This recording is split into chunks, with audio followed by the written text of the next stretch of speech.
O'Reilly. Are your wiper blades chattering, skipping, or squeaking? Don't let streaks or smearing on your windshield compromise your visibility. When it's time to replace your wiper blades, stop by O'Reilly Auto Parts and see our selection. Our professional parts people will even install your new wiper blades while you wait. Stop by O'Reilly Auto Parts today. O'Reilly Auto Parts. There's nothing like snook hook sets at dawn or catching a tarpon in the moonlight.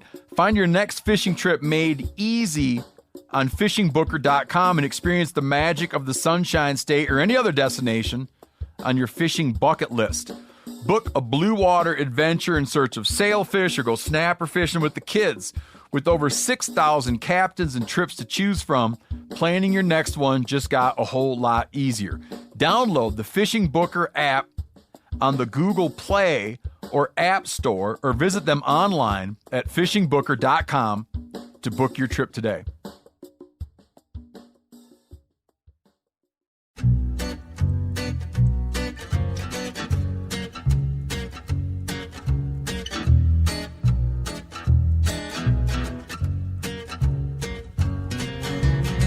I guess I grew up on an older road. Hey, everybody! Welcome to another episode of the Hunting Collective. I am Ben O'Brien. We are at 168 episodes of this here program, and for almost all of them, or at least half of them, I have had Phil, the engineer, at my side. Phil, how are you, sir? Hey, how are you, Ben? I'm great. I'm not just going to get into it. We got a good conversation today with Pat Durkin. And if you don't know Patrick Durkin, you should. Patrick Durkin, outdoors.com and immediate.com holds his writing. He's one of the best writers in our space. He's one of the more thoughtful dudes that you'll ever meet. And he is a native of Wisconsin and has been writing on the outdoors and outdoor issues in Wisconsin for many, many, many years, probably longer than he'd like to admit. But he is a man you want to go to if you want to get a good, long look at the Wisconsin wolf hunt that happened earlier in February. And it's quite the saga, Phil. You know much about this wolf hunt and how it went down? Have you been seeing it around since you're now like in the community? Just on the peripherals. I don't really know much about it. Yeah, well, it's an interesting tale. It certainly has intrigue. It's got politics. It's got courtroom issues. It's got social and political aspects. It's got cultural aspects. It's got wildlife management. It's got ecosystems. It's got almost everything that you'd want to have from any story. It's almost like it could be like a Netflix documentary. So hopefully me and old Pat did a good job of putting it out there for you. But it's more than meets the eye in terms of this Wisconsin wolf hunt. We'll talk a little bit before we get there. We'll set that up for you so you hit the ground running when Pat and I get into it. But it really is a good way to pick up on where we left off last week, talking about animal rights and animal welfare and all the things that go into that ideology, because it does come up within the opposition to wolf hunting altogether. And it does come up in this particular Wisconsin case that we'll discuss. So I'm excited for you to hear that. We'll keep this intro brief just so you guys can get to that conversation, because it's Pat does a wonderful job. A lot of really good ways to contextualize wolf hunting itself, the kind of like the politics of Wisconsin and how everything came to be what it was over there. So hopefully, Phil, you feel you're excited for it now. You're intrigued. You're going to stick around for it. Oh, yeah, for sure. Unfortunately, you give me no choice, but yeah, you have to stick around for it. So I'm not going to apologize for that. All right. So Phil, listen, man, we got to talk about something. We got a really important, like what we're talking about today is very important to the hunting community. It's very important to the overall future of what we do and the viability of the North American model of conservation. So I don't want to downplay that. But there may be a bigger issue at hand here. THC is moving, like the regional chapter movement of the THC cult is gaining steam. And I think it's a little bit out of our control right now. By my count, there are already half a dozen Facebook pages that exist as THC regional chapters, and we don't even know what it is yet. We don't even know what a THC regional chapter even is, but they're being formed. Phil? What do we do as my sage counsel on all things life and podcasting? Have we gotten ahead of ourselves, haven't we? This is bad. This is really bad. I don't know what else to say. I would just like to throw out now that whatever's happening on these Facebook groups, it does not represent me at all. That being said, you can use my face for merchandise. I'd like, if I get like a 10% cut or something, you can put me on a t-shirt or like a pin, something like that. I don't know. What do you think? I mean, listen, I think we're sitting on the most unintentional conservation organization ever created. When they look back in the annals of time, they're going to be like, how did the THC cult really get its start? And people will say, I'm pretty sure it was by accident. They started calling it a cult as a joke. And then eventually people caught on. There were membership cards, and then there were regional chapters. All of those things were jokes, but then they became real.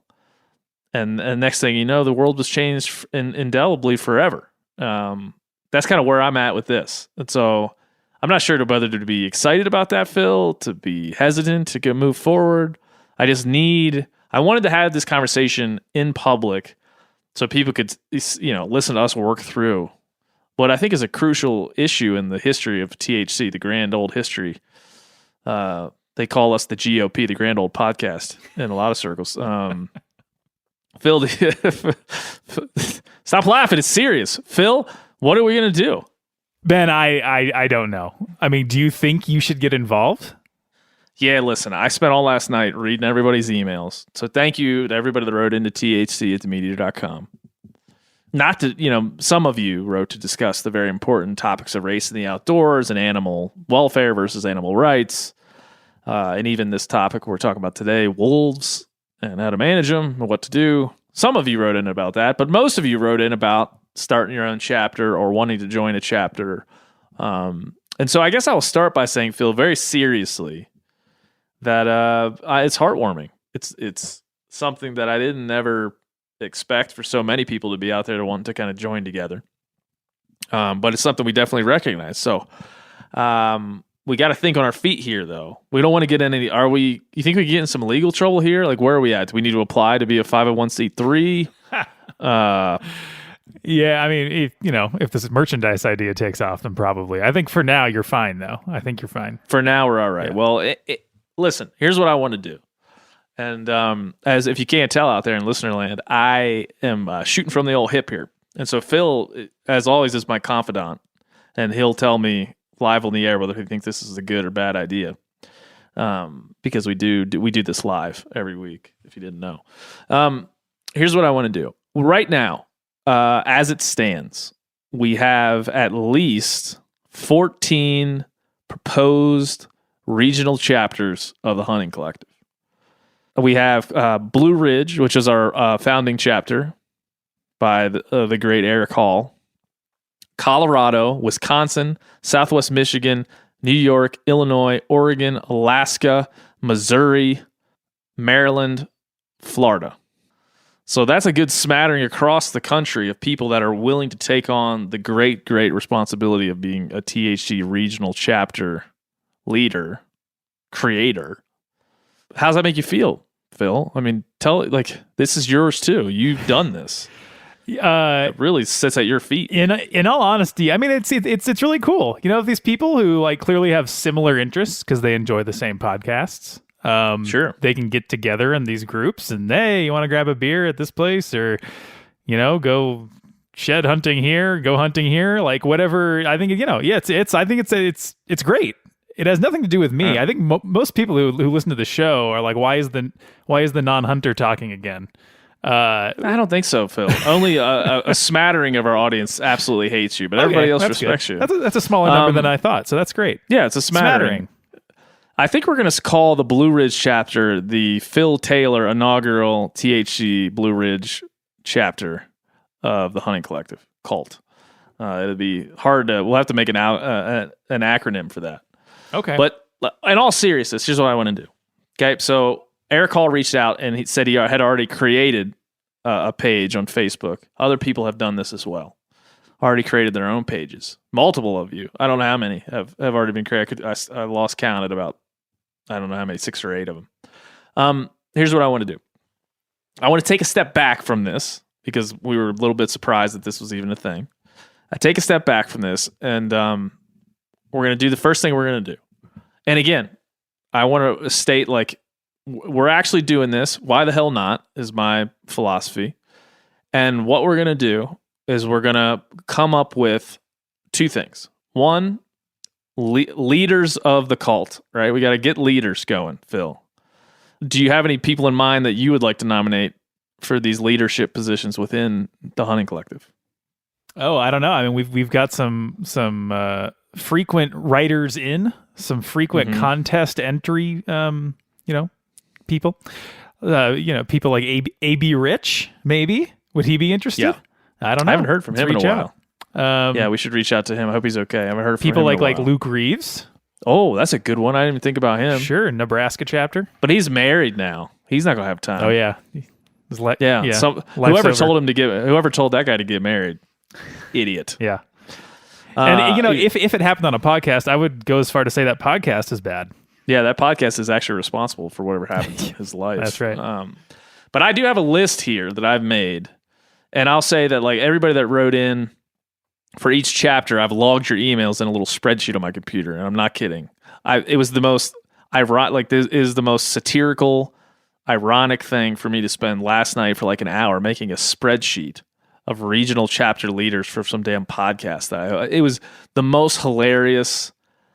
It was like I was on an episode of that. What's that Larry David show? Curb Your Enthusiasm.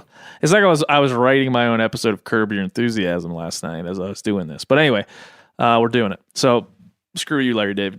Don't try to satirize my life. So right now, I want to pick some leaders of this whole thing. And obviously, Phil, I mean, this is going to be no surprise to you that Eric Hall is amongst the original leaders. Oh, of course. No surprise to you. Also, Ben Upton wrote in to express his excitement about this. We know him from his many contributions to the show. He connected with he's out of Colorado, connected with another member of our little cult here earlier in the year to give us a nice moment. We have lots. Ryan Sapina and Mike Peterson. Mike Peterson didn't ask for this, but I'm going to give it to him anyway because I like him. And I feel like he'd do a good job. He's formerly in the military, so he might do a good job. So we're going to pick a few of you guys and email you about this. And then others have emailed in. We're going to ask you to nominate yourselves and join us in doing this. But here's what we're looking for. People who want to help us establish these Facebook pages and help us establish a set of guidelines and community standards and value systems that we're going to put on these pages.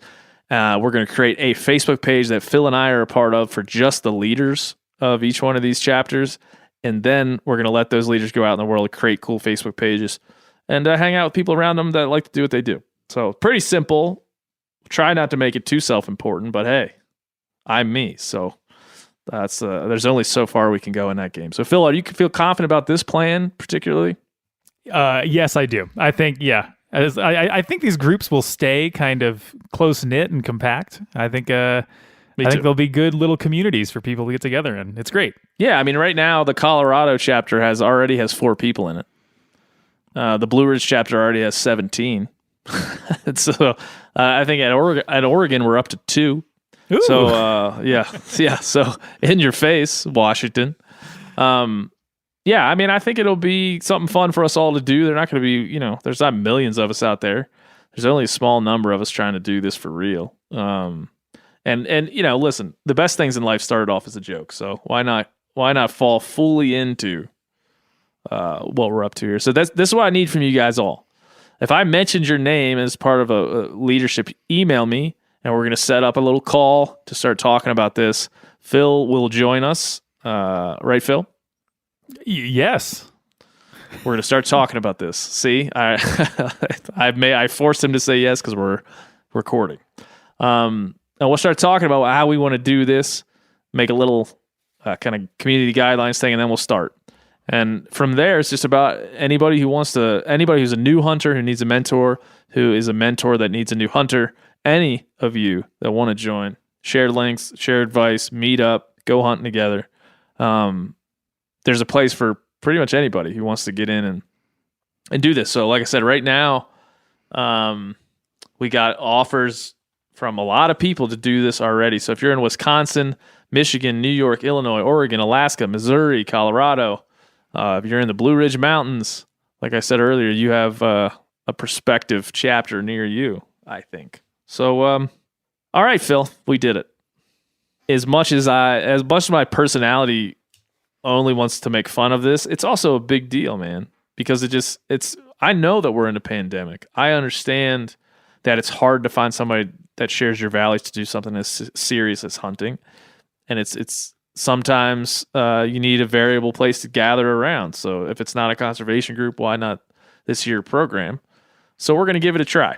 And the worst thing we could do is fail. Yeah, I'd say here's Ernest Phil again. Here we go. Ready? 3, 2, 1. I think by branding it a cult as a joke earlier, it kind of makes me want to laugh about this even more. But I think we should just set the cult joke thing aside for a second and be like, this is pretty cool. So I'm going to go ahead and do that right now and say, this is pretty cool. Yeah. Because me and Phil, like I thought we might have this conversation in private and then seem like we're really buttoned up when we came on the air today. But then I thought, what the hell? Let people listen to what our own thought process is about this and our introspection about this. So anyway, that's what we're going to do. THC@themeateater.com. If you're in a state that I named or I didn't name and you would like to lead a chapter of this THC cult, then let us know. Let us know quickly. Put your hand up and I will call on you and we'll see what we can do in terms of getting all 50 states to at least have one person out there who's willing to have the conversation and willing to line up hunts with someone. Like I said, 2 people meeting up via this podcast was cool for me. Let's see if we can and challenge ourselves to really create community in a time where community is absolutely void in a lot of our lives. So that I am all about. That I will push to the ends of the earth. And Phil and I will fight for you out there. Right, Phil? Here. Don't laugh at that. I'm serious. Serious. Yeah, I'll fight for you. See? There it is. Yeah. All right. Now, on to the matter at hand. Wolves in Wisconsin.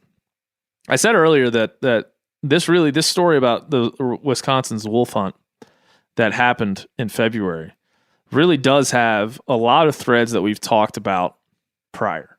It has obviously anti-hunting sentiment. It has the politics of polarization involved. It has legislation, how legislatures, state legislatures specifically in this case, work within conservation and can impact it positively and negatively. It really is a story that encapsulates, much like the bear story in California, encapsulates much of what we've talked about over the weeks, last many months here, that we've been covering all those myriad of topics. This kind of condenses them and gives them a real way to see why all these kind of ancillary topics within hunting, like animal rights or animal welfare, or when we talked about the Taibbi paradox with Miles Nolte, like when we start to roll all that together into one package, you can see that reflected, the importance of each one of those little pieces reflected in these very high stakes political, social games around hunting bears, hunting wolves, whatever it might be. All of that becomes apparent and is laid bare in these situations. So I don't want to give any of the details out about this story. If you don't know anything about it, you're going to be interested. Pat Durkin is going to take us through it. And Phil, as always, I want to give you a chance to just talk about what you think about wolf hunting, because we do talk about a lot about the non-hunter perspective in this. But do you would never want to hunt a wolf, would you? Like, am I correct in saying that? Yeah, I don't have any urge to whatsoever. I mean, but that could change after a while. After I go hunting one time, should probably for turkeys. Should probably do that first before I have any opinions on hunting wolves. But yeah, well, but that's it, man. Like, non-hunters are going to be the ones that sway this and are very involved in, obviously, this story in and of itself. So I know I'm giving you guys a lot of like little hints at what this entails, but it is an interesting story. Before we get into Pat Durkin is a Wisconsin guy, and another very famous Wisconsin guy is Aldo Leopold. And he had a lot of famous quotes about a lot of things, but he did talk about wolves in one of his most famous quotes. I'll read it to you just to give you a little perspective, because I think we all have, kind of special relationships with wolves. We all, we have a lot of us have dogs. I don't, but a lot of people have dogs. Phil has Mango. And so people have very special relationships with their canines. And I think a lot of times that bleeds into what we think of. But there's also just a great misunderstanding of our own emotional connection to wolves and where that comes from. So this quote's from Aldo Leopold. He said, "We reached the old wolf in time to watch a fierce green fire dying in her eyes. I realized then and have known ever since that there was something new to me in those eyes, something known only to her and to the mountain. I was young then and full of trigger itch. I thought that because fewer wolves meant more deer, that no wolves means a hunter's paradise. But after seeing the green fire die, I sensed that neither the wolf nor the mountain agreed with such a view." All right. You get the chills up your spine that I did because I've read that quote so many times, Phil. Do you feel it? Feeling out the emotion of the moment? Yeah, of course. It was mainly because of the narrator. Just did a stellar job. Well, I'm just trying to do as good as Steve Rinella, so that's probably what you'll hear. All right, so here comes Pat Durkin.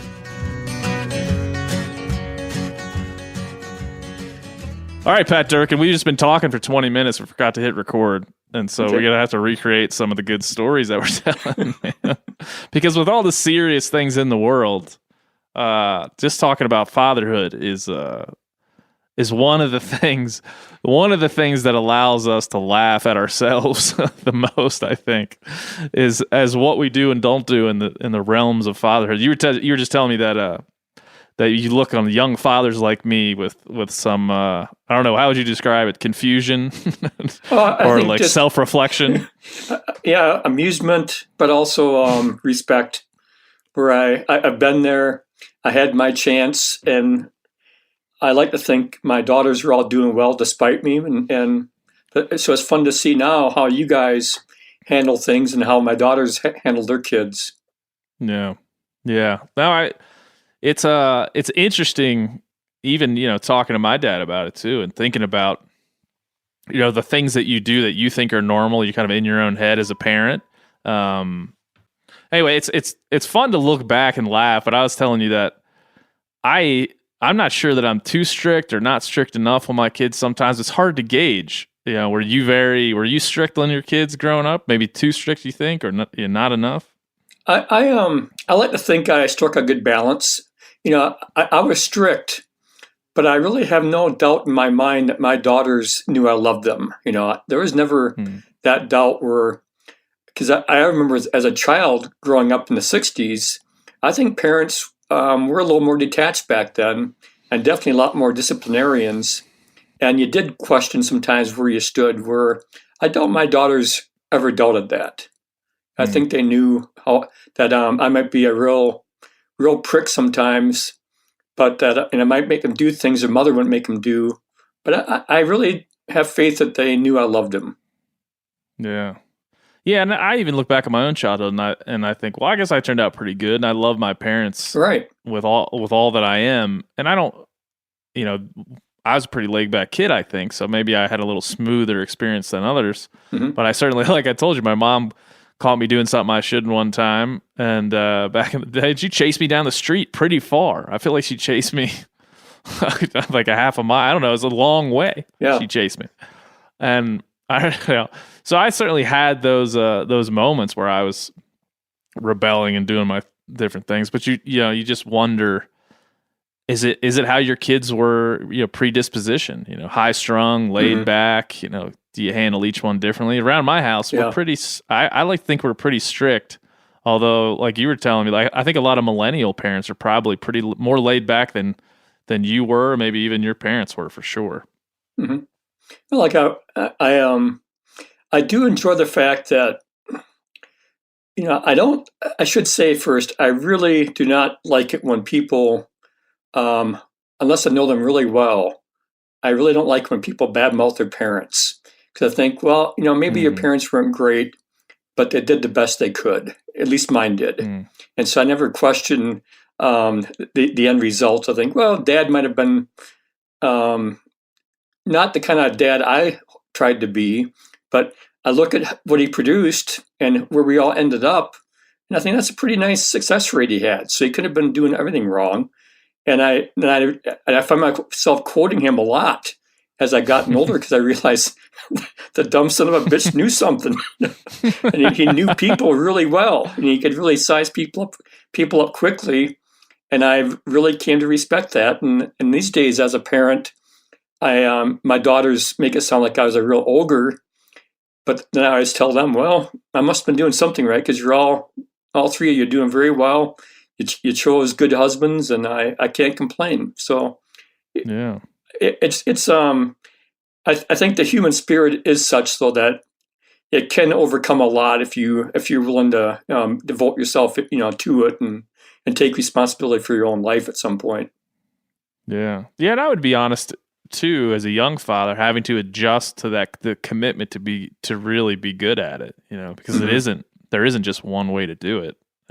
You have to know your children and try to adjust to them and adjust to the environment that they're in and really give them a chance to be who they are, while also setting some pretty serious rules sometimes for these little people. I was just telling you, like, I look like I just got in a fight with Mike Tyson because both of my kids have been recently like jumping on me, punching me and scratching me and stuff. Well, so I look like I've been through it. Yeah, and I'm sure too you appreciate the fact that this won't continue. That at some point they'll get too strong to do that, too big to do that, and they can't knock Dad around anymore because he actually will hurt you. And I tell myself that when I put the kids in my back and haul them upstairs at night to put them to bed, that they won't be able to ride my back a whole lot longer once they get to a certain size, at least not very far. So you appreciate while you can.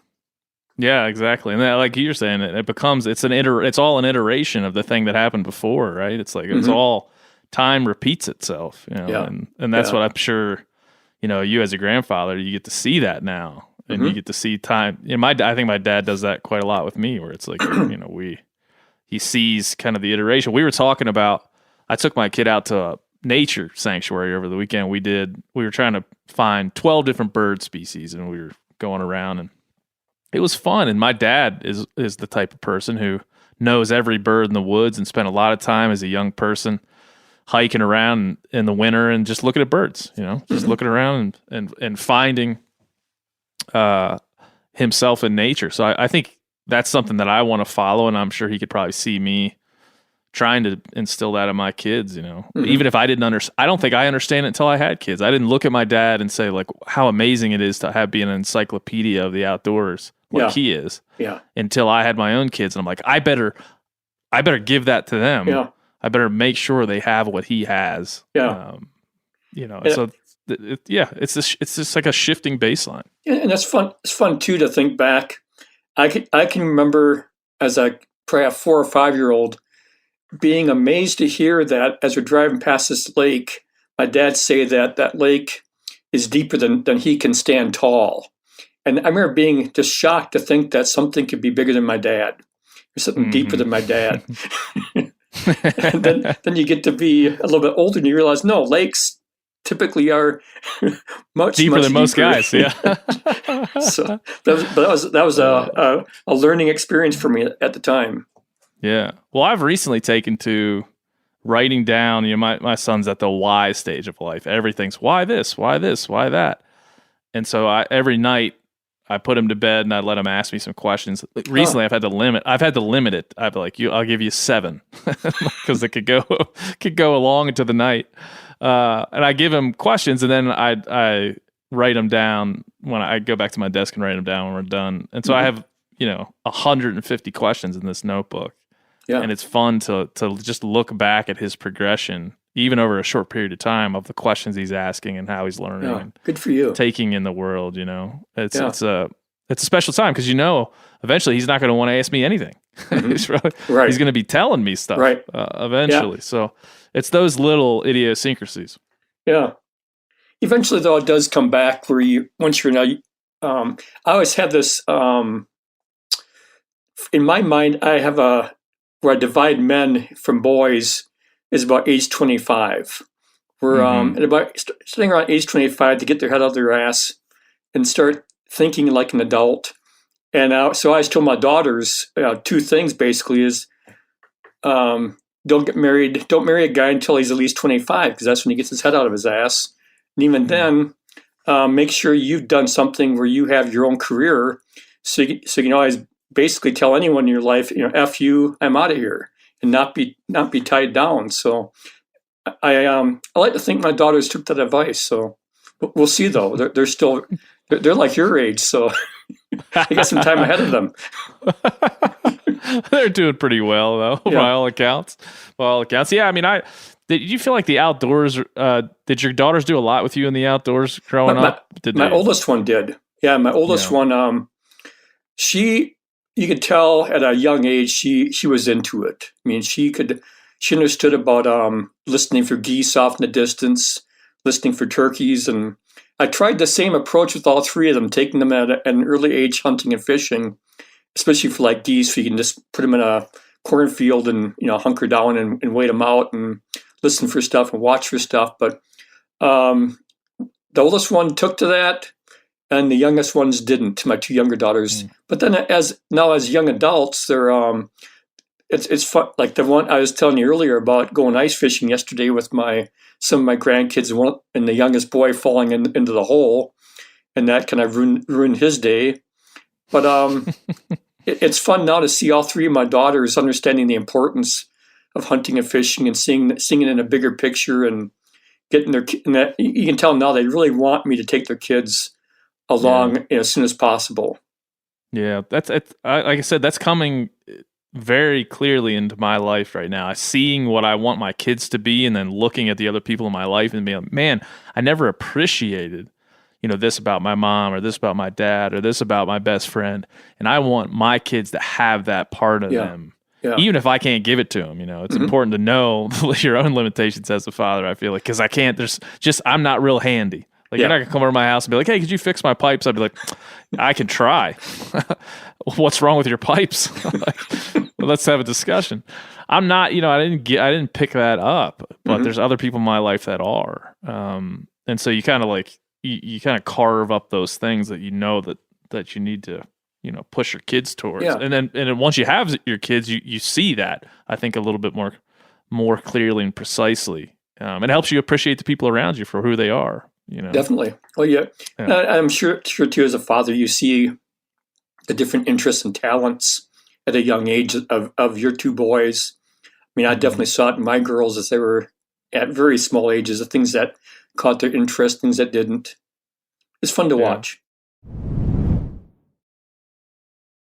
O'Reilly Auto Parts are in the business of keeping your car on the road. O'Reilly Auto Parts offer friendly, helpful service and the parts knowledge you need for all your maintenance and repairs. If you're confused about what part you need, like what wipers are going to be the best, what replacement headlights are going to be the best, go into O'Reilly and talk to the people that work there, because they're great and they're super friendly, and they'll get you squared away where you walk out knowing you got the right thing.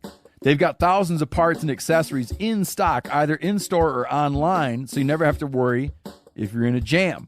Do you need your windshield wipers replaced? You need a brake light fixed? You need some quick service? They'll help you find the right part or point you to the nearest local repair shop for help. The professional parts people at O'Reilly Auto Parts are your one-stop shop for all things auto do-it-yourself, and you can find what you need in-store or online. Stop by O'Reilly Auto Parts today or visit us at O'ReillyAuto.com/MeatEater. That's O'ReillyAuto.com/MeatEater. There's nothing like snook hook sets at dawn or catching a tarpon in the moonlight. Find your next fishing trip made easy on fishingbooker.com and experience the magic of the Sunshine State or any other destination on your fishing bucket list. Book a blue water adventure in search of sailfish or go snapper fishing with the kids. With over 6,000 captains and trips to choose from, planning your next one just got a whole lot easier. Download the Fishing Booker app on the Google Play or App Store, or visit them online at fishingbooker.com to book your trip today. You ever get that feeling you're stuck inside staring at screens and a primal urge kicks in? You crave wide open spaces, fresh air, the chance to connect with the land. Well, maybe it's time to find your own piece of the wild, but searching for property can be a maze. That's where land.com comes in. They got millions of listings across the country, from mountain ranches to hidden fishing holes. Their search tools are like a seasoned guide helping you narrow down what you want. Land.com isn't just about buying and selling. It's about finding a place to hunt, fish, explore, or simply sit by a campfire and listen to the crickets. So head over to land.com today to turn one day into today, because trust me, there's nothing quite like the feeling of standing on your own piece of earth. My definite plan, and I think this goes for a lot of people that listen to this show, particularly because a lot of emergent hunters, new hunters out there that are just coming to it at a middle age in a lot of cases, early 30s, late 20s in a lot of cases, where people are coming to it because they see a value of it, and they either have kids or themselves want to find those pathways into that value set. And it's interesting to see people enter it that way. Mm-hmm. And for me, I kind of want to rewind my clock a little bit and see that perspective. Like I said, just take my kid. We went and sat in a bird blind that was on this nature sanctuary, and we just sat there. And there's bird feeders. These birds started to come in. Black-capped chickadee comes in. We get, western tanager. Yeah, they all come in, and it's like, and I'm sitting there thinking, this is practice for the turkey blind.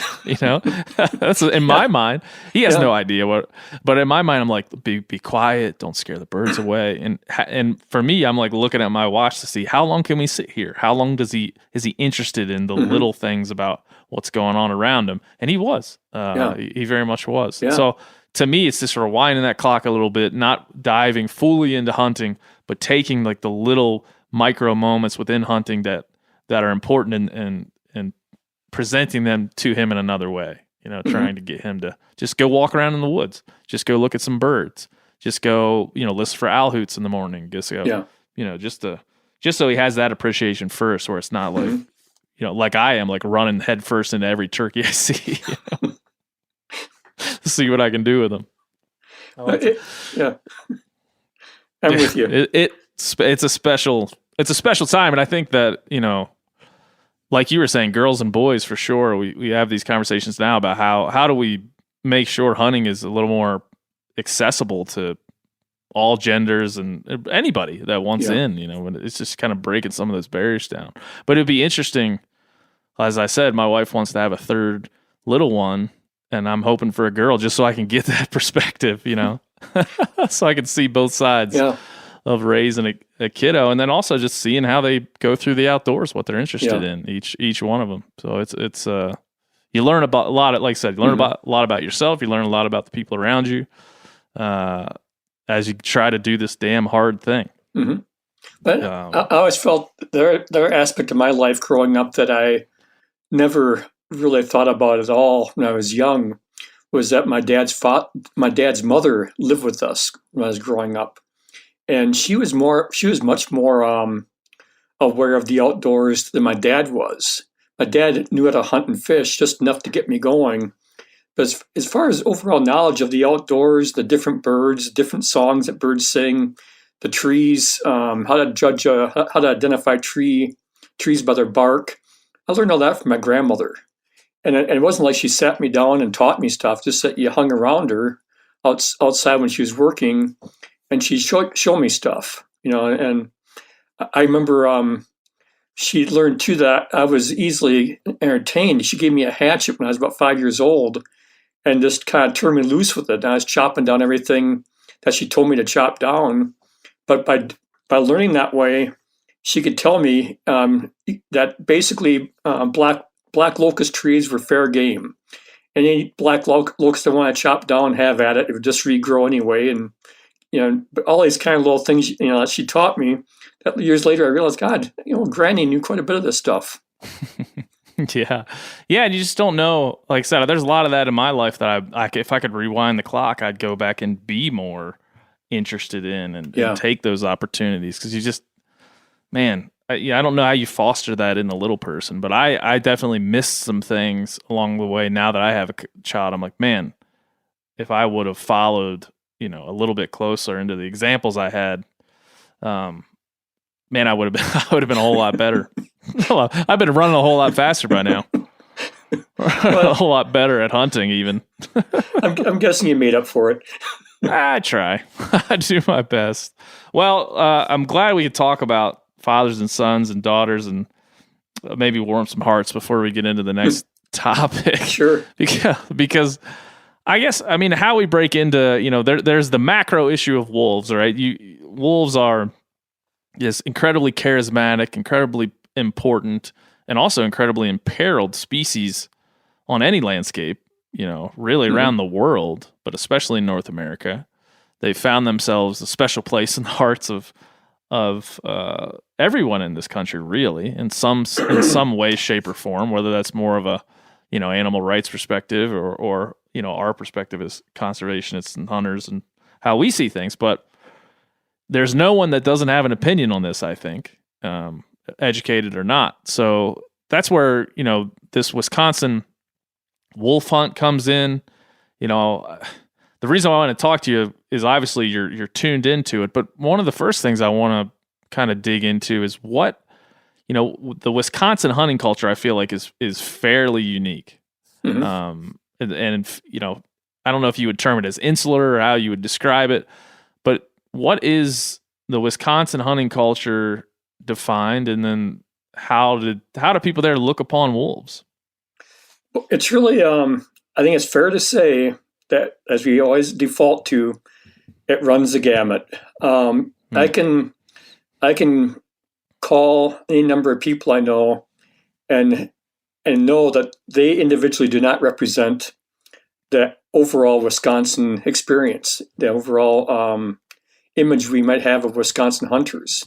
I know on the wolf especially, I can think you get what I found, one of the things I found interesting about this particular hunt we had, was it 2 weeks ago already, was that you saw a real divide between trappers, fur trappers, and the hound hunters versus also the guys who are going to be calling wolves, or else putting out sitting over a carcass, wherever it might be, out in the woods and waiting for them. And so there was some real friction between, especially the trappers and the hound hunters. We have a really strong hound hunting subculture in Wisconsin. The guys that hunt bears, there's guys that hunt over bait, and there's guys that hunt with hounds. And we've always had to regulate the bear season separately, basically. One year we open the hound hunting first, and next year we open the bait sitters first. So, and then go back and forth. And the wolf season, wolf hunting tradition in our state is so short, so young. We really haven't gotten everything figured out yet. And so this thing, the way it blew up on fairly short notice, without real in-depth planning, it was almost predictable. Like I wrote about one of my columns, that something like this would happen, where things did not go off well, we're not regulated right, and now we have a black eye. Yeah, and you like to think, I want to kind of maybe start in the beginning here and give people the full perspective, but maybe starting at the end, you end up with the arguments or reasoning we quite often use for predator hunting in our space that I think you and I would agree on. Mm-hmm. Hunting is a management tool at the behest of state game agencies and biologists and people that we have entrusted via our model of conservation to do the work necessary to understand how to manage these populations correctly. This is a bit of a black eye on that system. Mm-hmm. It's a bit, would you agree? It just doesn't look great in terms of the way it was managed. Well, I definitely agree. I wish it weren't so. I wish I could act like this is something that we can just learn from and live from, or learn from the experience and move on. But I don't think it's going to be that easy. I think we're going to have this thrown back at us a lot, even though I've written, I went back this morning before you and I talked, and I've been writing a newspaper column in Wisconsin since 1984. And I'll always brag about the fact in that time I've never missed a week yet. I've produced a column every week. Just in the past 20 years, I've written at least 35 columns, weekly columns on wolves. Wolf regulations, wolf coming in and off, on again, off again with the endangered species listing. And so we have all this history with wolves, yet hunting them is really, we're still learning it. We're still developing it. And this last one, we can get into all the details, but this last one we had, it came on pretty quickly. We the DNR set a quota of 200, but then we have to share that in Wisconsin by treaty regulations.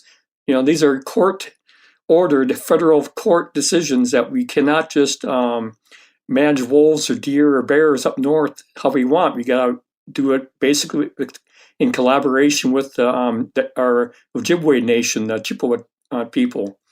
Mm-hmm. And so they basically took that quota then of 200 and gave the Chippewa 89 of that based on the wolf population off the reservation areas. So it's kind of complicated, but basically it came down to, I think it was 89 wolves for the Chippewa people, and then the rest for us, 119 for was that 81 for the Chippewa, 119 for the non-tribal people, and went from there. Well, as it turns out, we shot 200 and I think the final kill was 216 wolves, so way over our quota of 119.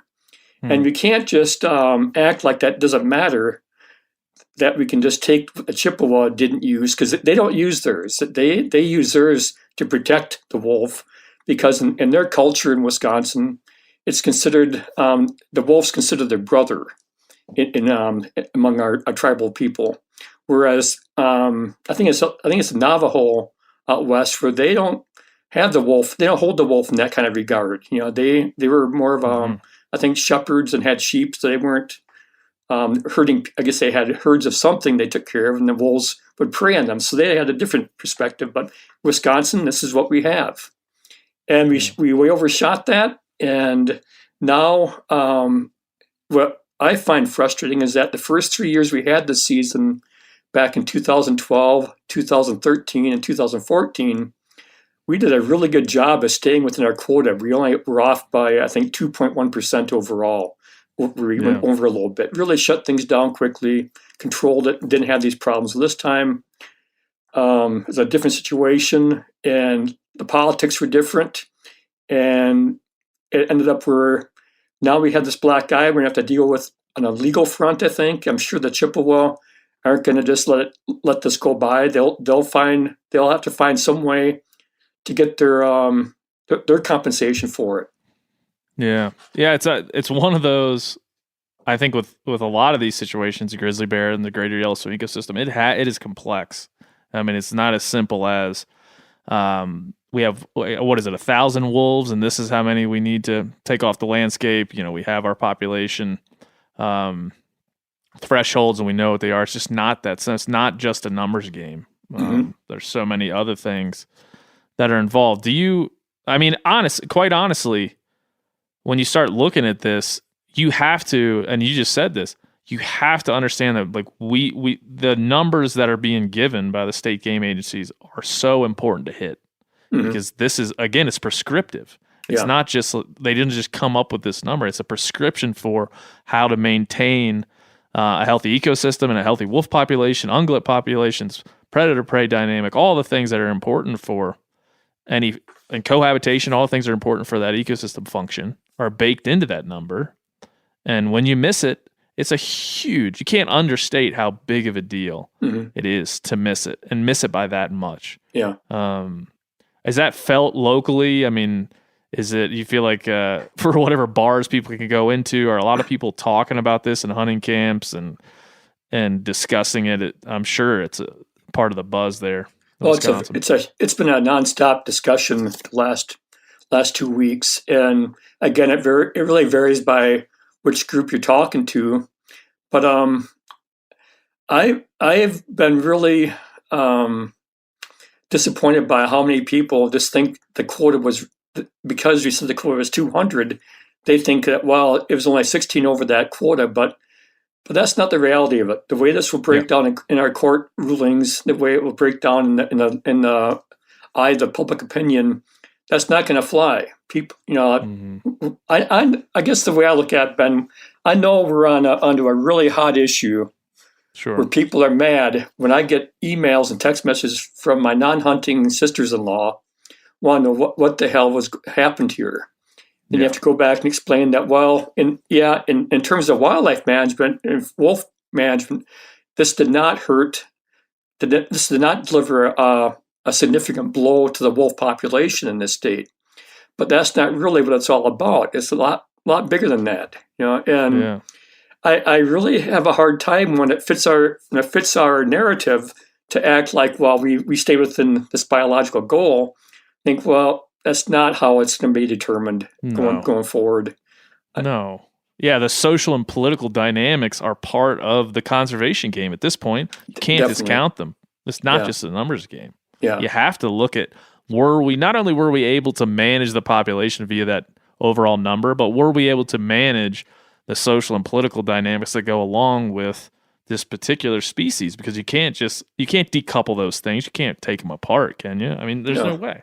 No, I agree. I find it fascinating how in some circles this became a political argument too. Where like in some of the arguments you see, they keep saying things like, well, we wanted to get the season in now because the Biden administration might walk it back and pull this thing off the endangered species, put it back on the endangered species list. And the thing I pointed out in my column is that you go back in time, Ben, and when this thing was first brought up, when we first tried to get wolves delisted in Wisconsin, it was the Clinton administration pushing the people running the Fish and Wildlife Service, the Secretary of the Interior, the Secretary of the Fish and Wildlife Service. They were the ones trying to push early on to get it off the endangered species list once we met the goals in the Great Lakes. And we met the goals in the Great Lakes about over 20 years ago. But still, it wasn't until the Bush administration got it off the endangered species list in this region, but then went back on during court fights. And then the Obama administration put it back out there again, removed the listing. So we had these hunts in 2012, 13, and 14. That was during the Obama years. So so when I hear people act now like this is a liberal versus conservative or Republican versus Democrat, I think you're not being fair to the history of this, that the real, at a federal level, I have a hard time believing that whether it was Clinton, George Bush, Obama, or Trump, that they really had a whole big investment politically in moving that thing on or off the endangered species list. Yeah, maybe that speaks to the de-evolution of our politics, or the the extreme polarization of where we are. Because if you take this back, in the essence of just like boiling it down to this situation, if you take this back, you go back to October of last year, when then Secretary of the Interior David Bernhardt announced that the federal government would remove gray wolves from the ESA, the Endangered Species Act, in the lower 48. And he said at the time, after more than 45 years as a listed species, the gray wolf has exceeded all conservation goals for recovery. Today's announcement simply reflects the determination that this species is neither a threatened nor endangered species based on specific factors Congress has laid out in the law. Specifically, I guess what I think about this is wolves, they belong in the landscape, and if they're there in sustainable numbers, it's not debatable that we should have them in our system of hunting, our system of wildlife conservation, to me. It's just not a debatable point. But when it gets tossed into, I guess we should start. Let's just kind of start there and tell everybody the story from, the Trump administration and Secretary Bernhardt removed the wolves from the listing. A lot of people say it was a campaign initiative to rouse the Republican base to move on this. Can you take us, from that point, how we get to, what are we, 5-6 months of, after that? Now we're rushing through a wolf hunt and looking at the ramifications. But can you take us a little bit through the history after that happened? From what I understand, Ben, the Trump administration, the Fish and Wildlife Service, did move this a little bit faster than normal, probably because it was an election year. They wanted to get it out there right before the election that they were removing it. So it probably did make some people happy. I guess I'd argue most people that were really had an interest in this probably had their minds made up anyway on where they stood on that issue. But so they removed it. But they probably would have removed it if it weren't an election year. They probably were still within a couple months of doing it. It wasn't like, I don't think the Trump administration was going to reverse something that the Obama administration had supported, that Clinton supported, that basically had a whole list of administrations that really did want this thing off the endangered species list because it met the requirements we'd set over 20 years ago in this region. But once it was removed, that was like late October, the announcement came out. And then I think it was November 3rd, it was actually put on a timetable.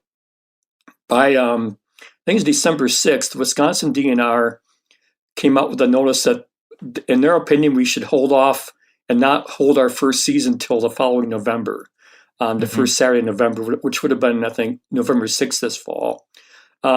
Meanwhile, we should also point out that this population of wolves in the Great Lakes is basically across the northern parts of Minnesota, Wisconsin, and the Upper Peninsula of Michigan. There's no, as far as I know, there's no wolves down in the Lower Peninsula of Michigan. It's all up in the, in the Upper Great Lakes region.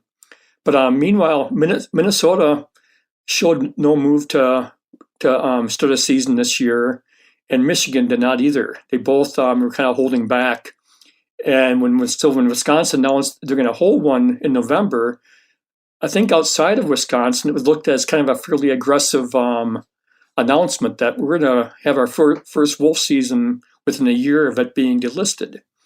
And I think based on this, my knowledge of how we've conducted wolf hunts in Wisconsin in the past and how we led up to it, I thought it was a prudent move to let's say, we gotta get public hearings, get this out in front of the public, discuss this thing biologically and socially, get the tribes involved, reconvene our wolf committees we have with the citizen involvement, and really make sure we think this through carefully and see what's changed, in the last 7 or 8 years since we last had a wolf season.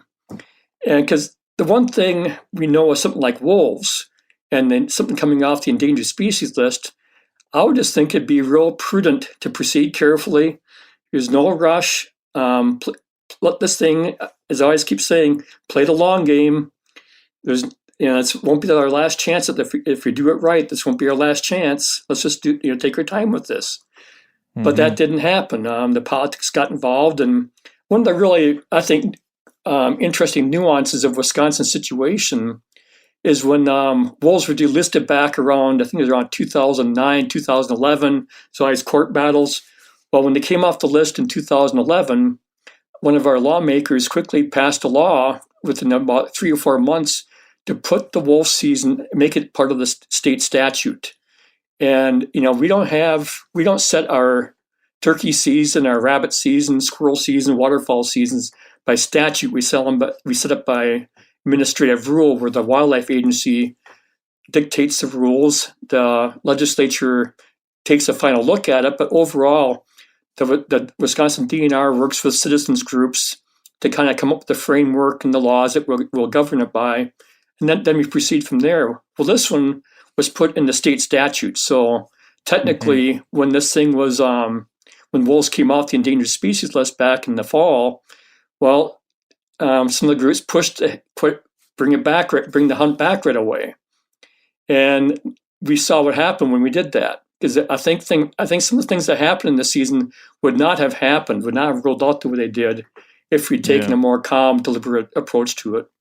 Yeah, and that's, I mean, when this first came out, when that delisting occurred, Wisconsin DNR was basically saying that from the beginning. There's a quote from right when this delisting happened where they suggest they would soon resume the hunting seasons like they had in 2012 through 2014. Mm-hmm. And the quote is, "The Wisconsin Department of Natural Resources welcomes the responsibility of again managing wolves in Wisconsin. The department has successfully done so for decades and will continue to follow the science and laws that influence our management. All wolf management, including hunting, will be conducted in a transparent and deliberative," key term, deliberative process in which public and tribal participation will be encouraged.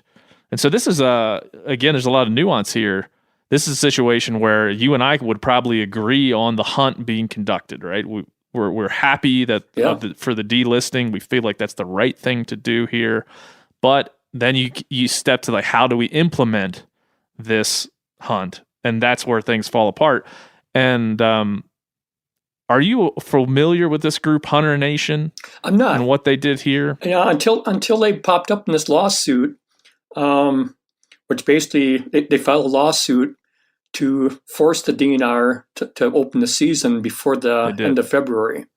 And a judge in Jefferson County, I think it's one of those little ironies. You want to get into the nuance. I think one of the ironies of this whole thing with the lawsuit was that I think people like me have always said we don't like it when outside groups sue to stop wolf hunt and wolf management. We really don't like it when these different environmental groups sue to get these kind of protections on wolves and shut down any effort for state management. We resent that. But yet here was a case where a group comes in they're based in Kansas, but one of their main people, I think their president lives in Wisconsin. But then they take it into a court in southern Wisconsin, which is not wolf country, and get this lawsuit to say that, the judge says you by law, Wisconsin has to hold a wolf hunt before the end of February because that's what's in your state law. And I think, technically you're right, but it's kind of I thought it was kind of one of these. I'm sure there was. I can't prove it, Ben, but I'm sure they chose their judge carefully. I would imagine. So Hunter Nation, if folks don't know, and I don't want to get this wrong, but the specific guy that you're talking about here is the guy that runs Hunter Nation. And I'm going to look this up while we're talking so I get this right. But this gentleman was formally, let's look him up here. Luke Hilligman is the CEO of Hunter Nation. And prior to working there, he was the chief executive officer of Americans for Prosperity, which is basically a Koch brothers pact. And when you look at what Hunter Nation is, really, it's kind of it seems like a right-wing advocacy group within the hunting space. They do a lot of things that I agree with, in fact. Sure. But they have a strong position on the ESA and its reform. It says on their website, Hunter Nation supports major Endangered Species Act reform. The ESA has become the favored tool of anti-hunting groups to take wildlife and habitat restoration efforts away from the state and fish and game agencies to the significant detriment of hunters and sportsmen. Anti-hunting groups use the Endangered Species Act as a weapon, tying decision-making up in the courts to the detriment of animals and habitat. It goes on, but you can pick up the drift here. And then you get into this very ironic happening in this case. And I guess, but before we get to that, I want to read to you their press release when they won this lawsuit in Wisconsin. They said, "This week, Hunter Nation, along with the Wisconsin Institute for Law and Liberty, won our lawsuit against," by the way, I love the way these things are always named. They're named in the most pandering way. Wisconsin Institute for Law and Liberty. It's just like the Wisconsin Institute for Kitties and Ice Cream. Like, who could be against that? Who could be against law and liberty? They won our lawsuit against the Wisconsin Department of Natural Resources for ignoring a state law requirement to schedule a wolf hunt this winter. A Jefferson County Circuit Court found that the Wisconsin DNR violated state law by refusing to schedule a winter 2021 gray wolf hunt when the wolf was delisted from the Endangered Species Act on January 4th, 2001. This is a historic victory for Wisconsin hunters and our constitutionally protected right to hunt and manage our wildlife here in Wisconsin. The ruling finally provides clear direction to the administration in Wisconsin to move full speed ahead with our statutorily required wolf hunt. And of course, it goes on. But let me just point out the irony here and see what you think. The irony here is that the anti-hunter, according to Hunter Nation, is using the Endangered Species Act as a cudgel with which to beat the hunting and conservation world, right? They're using it as a way to stop hunting, right? And this is widely documented with wolves and grizzly bears and the like. So what happens here is a pro-hunting group that believes in this idea that the ESA is being used by the people on the other side rushes through a hunt to make sure that the ESA isn't turned over by the Biden administration. They rush through this hunt, and now the hunt itself is a mess. And they have provided an even bigger cudgel for anti-hunters to now beat us with. They have basically done the opposite of what they are attempting to do and what their mission states in terms of the Endangered Species Act. I know that's a complicated web with which to weave, but does that sound about right? I don't think it's all that complicated. I think it's this really, if you're designing a way to provide an argument in court that we cannot provide scientific management of our wolf population in Wisconsin, well, we just did. We just created a huge talking point, but I can also argue that if this had been left up just to biologists and wildlife managers and our hunter groups that are actually, we have a hunter organization in Wisconsin called the Wisconsin Conservation Congress, which is basically 5 people publicly elected to represent hunting interest in each county in the state. If it had been left up to that group, which is our traditional way of handling things, this wouldn't have happened. So now we have the situation, though, where every time I read about, I'd say a nationally written article for like one of the national media, whether it's New York Times or the Gannett chain that has the Milwaukee Journal in it, the Associated Press. You read those articles, and they almost always now have spokesmen from the Humane Society of the United States, various anti-hunting groups,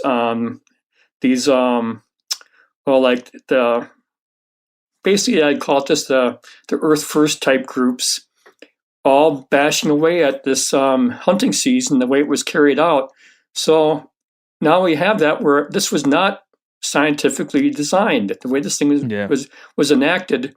To get into some of the nuance of Wisconsin politics, we have a 7-citizen natural resources board that sets policy for our wildlife agency, the Department of Natural Resources. Well, during the run-up to the season, when it was dictated by courts that we hold a season, one of the board's members basically set the directive to issue 20 times the quota for hunting permits.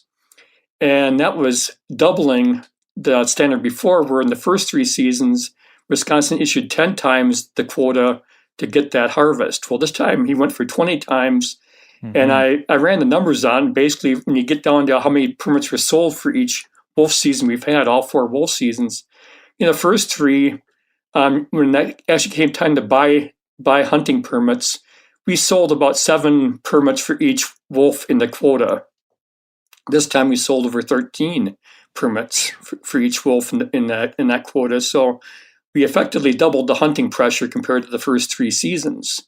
And the other thing that changed a lot from 7 or 8 years ago is that 7 or 8 years ago in Wisconsin, we did not start registering deer, for example, by phone or computer until 2015.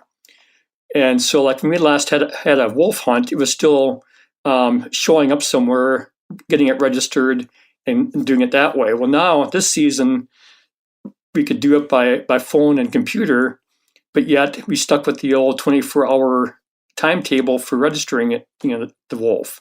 So as a result, we ended up almost extending a full day of hunting and trapping for wolves during this past season 2 weeks ago than we did the first 3 years. So there's so much nuance in this that, given the way things were laid out this year with the delisting, the whole run up to this fall, you really have a hard time looking at this and saying this was a scientifically driven model that we followed. Yeah, and that's it. I mean, Wisconsin was unable to, whether this was forced by this judge in this Hunter Nation lawsuit or not, really unable to manage this. And that is it. You can't overstate the amount, like how big a black eye this is for the argument against the anti-hunting crowd. Mm-hmm. You just can't underestimate. I mean, like you said, on a smaller level, on a micro level, those two factors stand out. And you said this in your article, I think, that allotted, like the DNR allotted a record percentage of kill permits, like you just mentioned, and then they gave license holders 24 hours to register their kill by phone. Well, of course, you're not going to be able to get a count. And this was a 3-day, ended up being a 2 or 3 day hunt. Ended up being a 3-day hunt. Yeah. 3-day hunt, right? So you have a 3-day hunt. Well, let's say I'm a guy writing for the New York Times, which I would never be. But let's say I was, and I don't know much about this. It is incredibly easy. The headline writes itself, right? Let's just say then I take it a little bit further. I'm a PR person for PETA. The headline there writes itself even easier. Bloodthirsty hunters, slaughter wolves in 2-day, free for all. That's not managed. It's not regulated. And a lot of wolves died that didn't need to or weren't supposed to based on the allotment and the science. And I mean, like I said, we've handed them the bat with which to hit us with here. You left out the part about trophy hunter. They really... Oh, I forgot about that. Yeah. Almost every time I saw anyone quoted from, let's just say, across the aisle, they always marked this as a trophy hunt. Of course. It's just standard procedure now. When you want to say something bad about hunting, you put it down as a trophy hunt. Yeah, and this would have worked though if we would. You think if we would rewind time, and the DNR would have gotten its way, they would have said, "Let's be transparent and deliberate. Let's make sure we bring in tribal leaders. Let's make sure we really think this through. Let's hold the hunt, say next winter, or at some time in 2021 where it makes sense." Where obviously it doesn't compete with other hunting seasons, and we can do it in a transparent and very safe and scientific way. And they would have done what they did in the past seasons, which was hit the number by 3 or 4 wolves. They would have been 2, 3, 4 wolves over. This would have been a huge point of celebration for those of us that believe in our model of conservation. Yeah, you talk about a point swing. This was it. We could have gone into if we would have just gone ahead and laid out a real deliberative approach, set up a season in November, tweak some of the things we knew were going to change from this year and 7 years before, and then rolled the season out the way it had in the past. Where the way we should probably talk about the fact that in past seasons, this season, wolf season, started with hunting with calls. Hunting over a carcass, in some kind of wolf bait, or else trapping. And so we had our first 3 years ran anywhere from like about 42 days to maybe 58 days or something. It was really a long rollout. And we do not allow hunting with hounds for wolves until after our gun deer season ends in late November. So the first year, we didn't even have the opportunity to use hounds for hunting. And then the next 2 years, by the time hounds were allowed, much of the season was already closed down because the trappers dominated those first 3 years. And then this time around, it was just the opposite. We had 86% of the harvest 2 weeks ago come in through use of hounds, and only 5% from trapping. And that gets into nuance to that. One thing I wanted to say too about the whole way media covers this is that we cannot expect non-hunters, which is like 95% of our population, to understand the nuance of hunting regulations. Yep. It's just our hunting regulations tend to be pretty involved.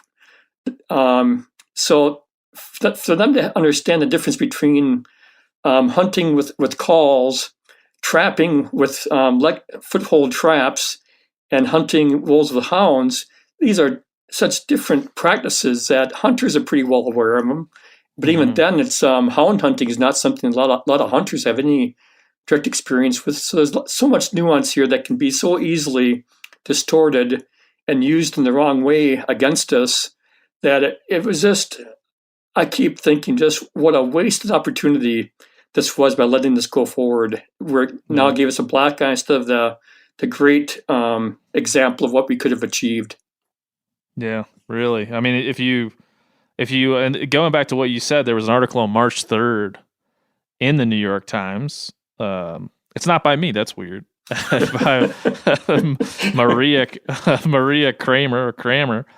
And it just starts out by stating the facts, but then, as you said, quickly moves into, doesn't take a whole lot of time to move right into that Humane Society of the United States quote. So I'll read you a little bit of it. Okay. It said, hunters in Wisconsin killed more than 200 wolves this last week, far exceeding the state's limit as they scrambled to take advantage of Trump-era wildlife rules that they worry may be tightened by the Biden administration. So start out by the lead, as we call it in the business. Yeah. Like the lead of this article, the thesis of this article already begins in this kind of political muck.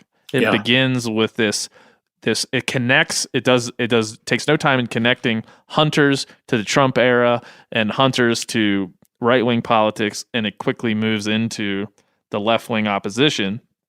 At least 216 wolves were killed in less than 60 hours, exceeding the quota of 119 and prompting Wisconsin to end what was meant to be a one-week hunt 4 days early. Now, it doesn't go anywhere into the nuance of the actual number of 119 or anything like that. Right. Again, it's too easy for Maria to start out this way. She does get into the details later on, but it's I mean, people stop reading. So it says environmentalists who fought unsuccessfully in state court to stop the hunt said the killings had occurred during breeding season when gray wolves are especially vulnerable. They said the large number of wolves killed in such a short time underscored the need for President Biden to put the gray wolf back on the list of animals protected under the Endangered Species Act. So for everyone that was trying to tout delisting of wolves as a good thing, you have now given the HSUS an opportunity to say you were wrong, and in this case, they're not all that far off. They said these animals were killed using packs of dogs, snares, and leg hold traps. Kitty Block, chief executive of the Humane Society of the United States, said on Tuesday, it was a race to kill these animals in the most cruel ways. There we go. Yeah. And meanwhile, one of the things I found interesting, by coincidence, I had interviewed a woman on February 6th, and she's a huge trapper, a real gifted trapper, and she had said back on February 6th, this is like 2.5 weeks before the season unfolded, that if this season goes forward, she says, I'll be lucky if I can check my traps in 2 days, because for 2 days that the season probably over within 2 days, because she just knew that when you get hounds out there hunting if you have good tracking snow, we have a good number of people in the state who enjoy hunting bears, enjoy hunting bobcats and coyotes with hounds. Personally, I have a real hard time criticizing houndsmen, because I think if I were into hounds, I'd be doing the same thing. I love it. Yeah, I'm right there with you. I don't do it, but I love it. I think the sound of hounds baying, whether there's beagles baying on rabbits or hounds baying on raccoons, I think it's exciting as hell. I cannot sit there and act like we should all be saying, well, it's okay to hunt raccoons with hounds, or it's okay to hunt rabbits with beagles, but damn it, we can't do this on bears and wolves or bobcats. So I have a hard time with that one. And I'm kind of rambling now a little bit, but I just found that when this thing was being planned, a lot of trappers were not planning to take part in February because their trappers tend to be much more tuned into the fur quality. And everything I was hearing from the trappers in Wisconsin, the guys I know, was they're going to pass up the chance and just go ahead and apply for a preference point for the fall hunt and let the houndsmen have their season and kind of just take a pass on this, because they knew that basically that the fur quality for a wolf peaks in December and then starts going downhill. And by late February, it's not a high quality pelt anymore. It's getting matted, the underfur is kind of getting loose, all that kind of stuff. Right. So they were kind of taking a pass anyway. But still, when you saw the kind of numbers we're talking about for how many permits can be pushed out there, how many hunters can be pushed out there, the people who are really tuned into this were predicting before the hunt started that this is not going to go well. This is going to be a cluster, the cluster F, and it sure was. Yeah, and it man, there's this thing. There's so much baked into this too, but you just, like I said, you just know what it's going to look like. And look, I don't disagree. I mean, if you look at some of the language around some of the climate change legislation that President Biden had in the works, and Hunter Nation points this out, and I'm not saying I disagree with it, that the worry was that the DNR was going to delay this, and then anti-hunting and animal rights groups would get in and then cancel the hunt, right? So by the time the hunt would take place, they would just throw the political football back across the field and the hunt wouldn't take place. But that, I think, just underscores the danger of making these decisions based on these political agendas, making wolf hunting in Wisconsin a political football to throw back and forth during a presidential campaign, and then close following afterwards, turning these things into not very deliberate and very thought out ecological and biological benefits to these populations. If Shane Mahoney was here, he might say it that way. He would say it more eloquently than that. But turning this into political football has led to where we are. Do you think there's any way to turn that off? Is there any way to just try to find a way to manage wolves and other, I would say, like controversial species on the landscape in a way? Sage grouse are also this way. It doesn't have to be a predator. Is there a way to turn this off, or at the very least guard against this type of manipulation of what should have been a very scientific conservation decision? Yeah, you would hope that when this will, there's two court cases out there already before this even happened that they're fighting the delisting. So it's going to end up in court in front of a judge at some point. And I still think lawyers, a good smart lawyer with good wildlife managers helping him out and design the case, can still make a very strong argument that, hey, look, we know what we're doing. We've proven this in the past.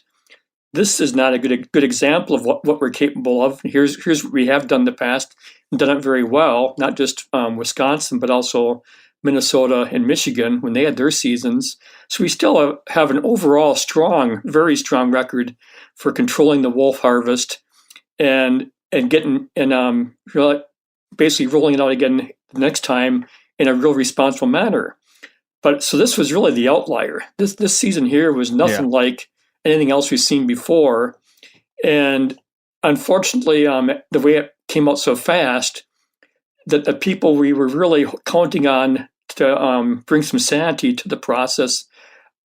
In my column, I criticized our top brass and our Department of Natural Resources because I thought you should have spoken up while you could. And once this thing is passed, you can't just go back and rewrite things. You sat there mute while they were debating some of these questions, like how many permits to put out there, did not say a word.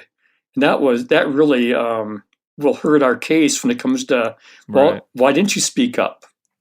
And so to answer your question, Ben, I think we can still make a good argument, but we sure didn't make it easy. Now we really have to argue from behind.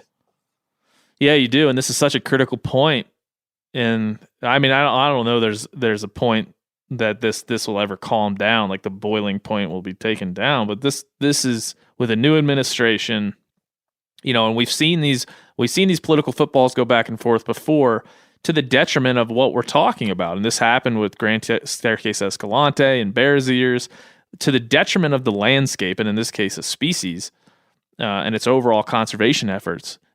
Anytime these things become these political footballs, it's to the detriment to the people on the ground. It never works out for the people managing the landscapes or managing the wildlife. It just never does. Mm-hmm. And it's hard to understand, connecting the macro and the micro. And it takes, I think, good writing and good journalism, as you've done, to really make those connections. How is this now going to be harder going forward to the people that so enjoyed this hunt? Because it's okay to enjoy a wolf hunt. I don't have a problem with somebody showing the wolves that they killed on social media or talking about it. But again, everyone needs to understand that we're in a very political and very socially charged environment, and everything we do has to be grounded in the things we say we're for. Yeah. So it's a tough one. O'Reilly Auto Parts are in the business of keeping your car on the road. O'Reilly Auto Parts offer friendly, helpful service and the parts knowledge you need for all your maintenance and repairs. If you're confused about what part you need, like what wipers are going to be the best, what replacement headlights are going to be the best, go into O'Reilly and talk to the people that work there, because they're great and they're super friendly, and they'll get you squared away where you walk out knowing you got the right thing. They've got thousands of parts and accessories in stock, either in-store or online, so you never have to worry if you're in a jam. Do you need your windshield wipers replaced? You need a brake light fixed? You need some quick service? They'll help you find the right part or point you to the nearest local repair shop for help. The professional parts people at O'Reilly Auto Parts are your one-stop shop for all things auto do-it-yourself, and you can find what you need in-store or online. Stop by O'Reilly Auto Parts today or visit us at O'ReillyAuto.com/MeatEater. That's O'ReillyAuto.com/MeatEater. There's nothing like snook hook sets at dawn or catching a tarpon in the moonlight. Find your next fishing trip made easy on fishingbooker.com and experience the magic of the Sunshine State or any other destination on your fishing bucket list. Book a blue water adventure in search of sailfish or go snapper fishing with the kids. With over 6,000 captains and trips to choose from, planning your next one just got a whole lot easier. Download the Fishing Booker app on the Google Play or App Store, or visit them online at fishingbooker.com to book your trip today. You ever get that feeling you're stuck inside staring at screens and a primal urge kicks in? You crave wide open spaces, fresh air, the chance to connect with the land. Well, maybe it's time to find your own piece of the wild, but searching for property can be a maze. That's where Land.com comes in. They got millions of listings across the country, from mountain ranches to hidden fishing holes. Their search tools are like a seasoned guide helping you narrow down what you want. Land.com isn't just about buying and selling. It's about finding a place to hunt, fish, explore, or simply sit by a campfire and listen to the crickets. So head over to Land.com today to turn one day into today, because trust me, there's nothing quite like the feeling of standing on your own piece of earth. I don't think you and I have talked about, but I know it's been part of my career, basically going back into the early 80s, that I've always been fascinated by the fact that you can show a person holding a deer, a nice buck, or a person holding up a couple of geese they shot, whatever it might be. But boy, I remember in my newspaper days back in the mid 80s, the first time I showed a guy holding up a coyote or holding up a red fox by its hind legs for a winter predator hunt. God, people just go freaking nuts. And there's something about shooting a canid that really does not set well with a lot of people. And that's not, I don't think we can ever, quote unquote, educate people out of that. I think it's something that's just in us as humans, that a lot of people really identify with something that resembles what runs around their house. I think it's why we have problems with mountain lion hunts, and why we have problems with wolf hunts and coyote hunts. It's just always something that people so many people are so connected to those animals. So it's tough stuff when you get into the emotional side of these arguments. Yeah, it's really, like you said, it's an emotional topic for people, and that's not something we can discount as hunters. We can't say, well, don't get emotional about this. Oh, right. You know, facts don't care about your feelings. You're never going to get, if you start talking like that, you're never going to get anywhere.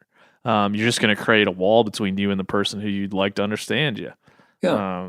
And that's where, and I think this situation is certainly put up a larger barrier. I mean, we certainly can stand behind that barrier and say how great it is that there's 200 less wolves, and that's going to help the overall population dynamics, and that we're celebrating, traditional methods to take, like hound hunting and other things. We could say all those things, and we're probably right. But at the end of the day, it only matters what people think about it, and only really, and as we've seen with this, it really only matters what society at large thinks is good or bad. And that's, if we get off that track, then you're just arguing with yourself, or you're congratulating yourself and everybody else over there at New York Times land. And New York Times has been known to write about hipster hunters and the field to table movement. They've been known to write about, Kuyu putting sheep back on the mountain. Like that. It's not that they're completely against highlighting what's positive here. But they'll certainly jump all over it when the negative like this perpetuates. Yeah. And I can guarantee if you, I shouldn't say guarantee, but I'd be willing to bet that if a New York Times reporter were to show up and I could arrange them to go hound hunting with some houndsmen here in Wisconsin for bobcat up north, about the same time of year, actually it'd be early in the winter. It'd be pretty much a solitary hunt where you have one or two trucks involved with their hounds, and they'd probably come away fairly impressed with how these guys operate, because it's not a guarantee. It's a tough, can be a real tough slug out there, staying after these hounds in northern Wisconsin's deep forests. This case where we had so many trucks out there with houndsmen, and it was times where you just saw like 3 or 4 trucks, 5 trucks in some cases, on some of these rural forest roads. It really upset some people who were, kind of on the fence about it. On the other hand, there's other people driving by who deal with wolves. They live in wolf country. They've had pets killed by wolves, livestock killed by wolves. They go by these same guys and give them a thumbs up. And so you really get these interesting perspectives on the Wisconsin landscape. To go back to our earlier discussion about what's the average hunter, well, I would say there's a lot of hunters in Wisconsin who are probably really vocally condemning this hunt right now. And it's just jumping to conclusions about that was just that they're blaming the hound hunters for everything. And then there are some things I think we need to look at. And one of them is how quickly the successful hunters registered their wolves. Yeah. I mean, by some appearances, by some reports, talking to retired wardens I know, there were some pretty. I think nothing like.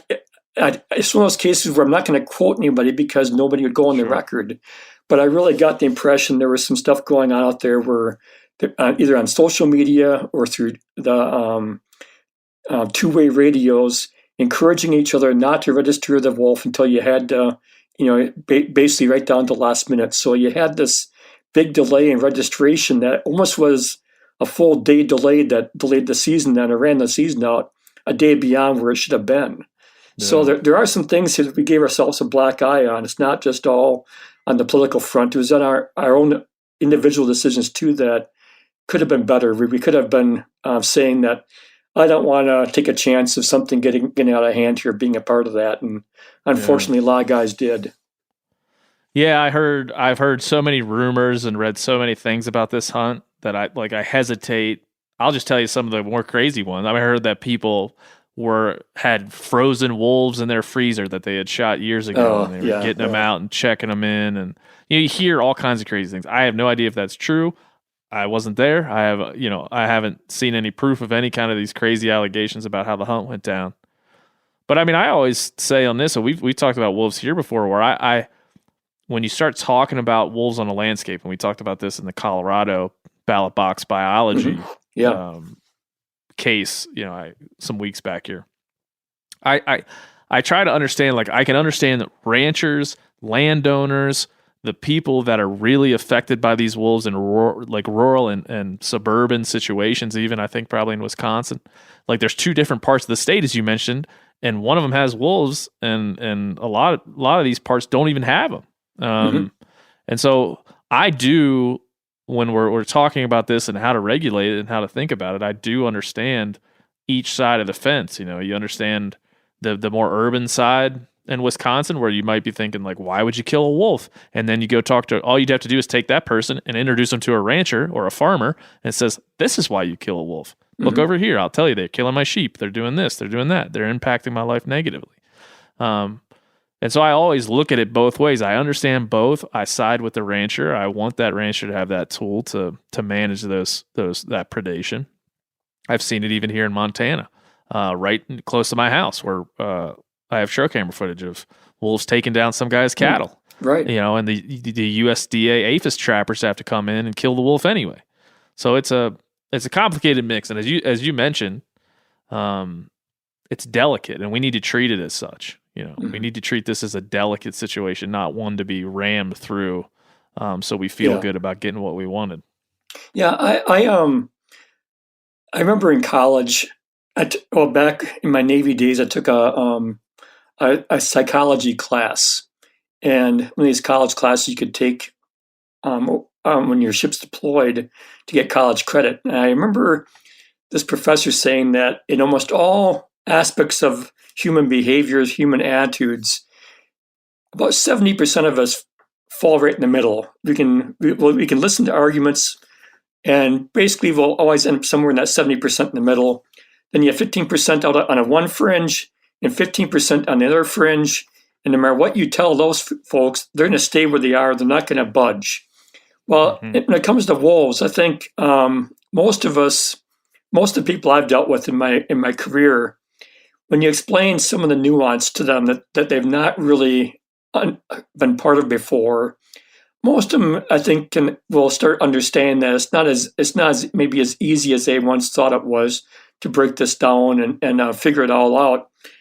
But when you have something like this happen, and you see headlines that say something like, the headline I saw a number of times in Wisconsin was that hunters kill 1/5 of the Wisconsin wolf population.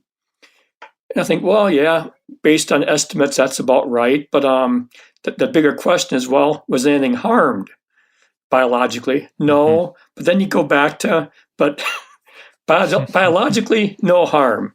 Sociologically, huge harm. Huge harm. Yeah. And so, but for hunters, by the same token, to act like because there was no biological harm, therefore no harm, I think that's just not realistic. That's not how we operate in a free society where we debate these things. We have to fight our way through lots of information, lots of different perspectives to come to some kind of agreement. But you can't.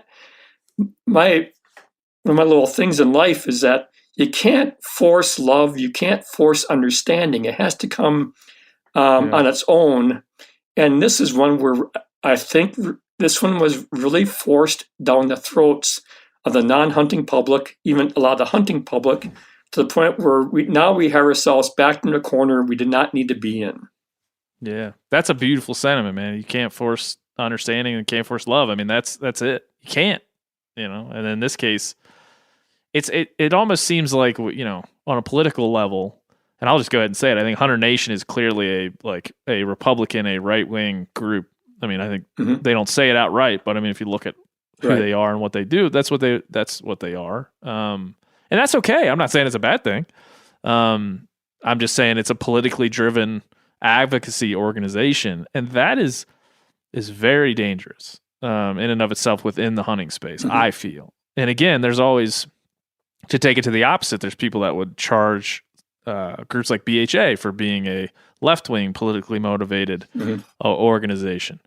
I know that not to be true just based on my time working with them, but those ideas that we would allow those forces in our space to work this way, to try to get wins for their side, is kind of the antithesis of what you just mentioned there. Because now we're trying to get wins, and we're not talking about understanding, and then we're not talking about what we can do to win that sociological battle that's out there. Because really, the war is for people's attention, right? The war is for people to just pay attention to us for a minute so we can explain ourselves. That's all. That's what the overall battle is here. And every point like this that's going to get raised to a more popular culture level is another chance for us to get people's attention in a way that's positive. Yeah, I guess if I had my big wish right now, and I had the same wish 9 years ago, was that when in 2012, when a Republican lawmaker in Wisconsin named Souter made the legislation that is now our law. We have a wolf hunt starting. Now it would start in early November and run till we hit our quota, or else hit late February. Well, typically we never made it out of December. My wish all along this past year was that someone in our Republican Party in Wisconsin, which controls the legislature, controls both houses of our legislature, our Senate and our Assembly, that some Republican would step forward and say, this is not good precedent to have a wolf hunting season set by state statute. This should be in the administrative rules process that guarantees a lot more discussion publicly among all the different advocacy groups, and then come to us with your final season proposals, and we'll weigh in then. But we're not going to write this for you. You got to do it yourself. And so we had this law, put it back out there where it becomes part of the Wildlife Agency's responsibility to make sure we have a good, sound hearing on this, and not make it just where you go to one judge and get this thing enacted like this. Yeah. And we see that all over the country. We did a little bad bill roundup. Was not bad bill, but a bill roundup here of new state legislature bills that are being passed all over the country. And here in Montana, I think we had some kind of 58. I don't have a number in front of me, but over 50 bills in legislature since the beginning of the legislative session here. So you elect a new body that's dominated by one party or the other, and they're all immediately enacting their agenda. And again, they're elected for a reason. They, you campaign on an agenda. So I'm not saying that's a bad thing, but it is what it is, I think, is a time to have this heightened sensibility as to what's right and what's wrong. Right. Right. And in this case, we kind of fell flat in it. But I do think, that this is how the political process works. But as hunters and anglers, this is, we need to start getting back on this understanding that these are the times when things can go wrong, when we have, the political process plays out in this very aggressive way, and then we're settling into the new world, and we're starting to we want to pass 50 new bills to reshape the way, in Montana, like elk tags are allotted, and non-resident tags are allotted, and how public land access is used, and block management, and all of this starts to change, and you start to see the sides kind of crystallize. This is just, if you have a vested interest, this is time to be aggressive and be calling your state legislature, calling your representatives, and just telling them, you guys were voted in, you're doing your job, we understand that, but this is the belief that we have, and that's where BHA comes in, that's where all these groups come in, that you can jump on the TRCP, RMEF in this case, probably not for Wisconsin, but there's probably not Wild Sheep Foundation either. But you can get on the track where you can be involved in something like this and can understand, like, when are the heightened times that the conversation needs to be, pushed forward. And maybe this won't happen next time.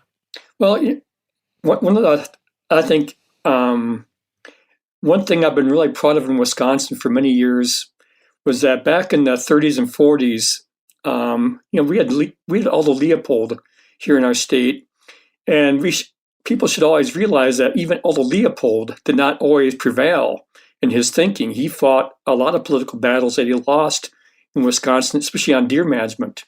But through that process in the 40s, our legislature must have had some very smart people, because they finally got sick of our deer wars back in the early 40s. We were always fighting about deer management.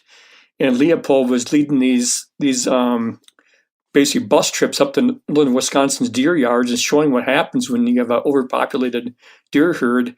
I think eventually our lawmakers realized, this is way too much minutia for us to handle. We're going to turn this over to our conservation department. Let them fight with the hunters and the non-hunters. Let them come up with some solutions here. Then bring it back for our final review, and then we'll either make them modified some more, or we'll check off on it. And that system worked really well for close to 60 years, where things weren't perfect. We still fought all the time. We still argue all the time because, as I always say, deer make people stupid. So we always fight about these things. But then in the past 20 years, but especially the last 10, 12 years, we really went down this terrible route where lawmakers, they make a good argument for limiting terms, and also limiting the amount of time they can actually get together and pass laws. And we should make them part-time people again, because to have the time in their hands to go in there and mess with a wolf season like this and impose a wolf season that can be so easily then taken into court and enforced through in this process it shows you we've swung too far away again, back into this idea where the legislature is doing everything. And I think we're showing that system, we have to go back and put this more in the scientific management again. Yeah. And there's nothing I'd like more, as like I said, a proponent of wolf hunting, than to have the conversation based on the science. For somebody to come to me and be like, hey, listen, we're not hunting wolves, and here's why. Here's the science. I just got finished reading Shane Mahoney and Valeria Geist's book.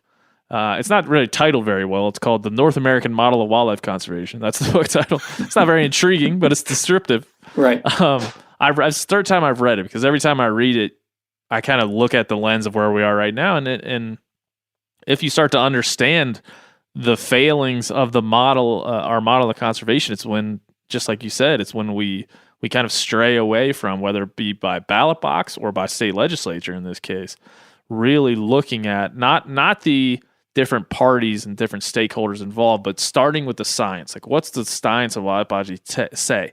Then once we get to where we really know we want to be, then we can let kind of the social and political factors come into play and maybe help us shape a little bit of how we deliver what the science is telling us to do, or how we manage what the science is telling us to do. Not the other way around. You can't do it based on political needs and then re-engineer the science, like in this case.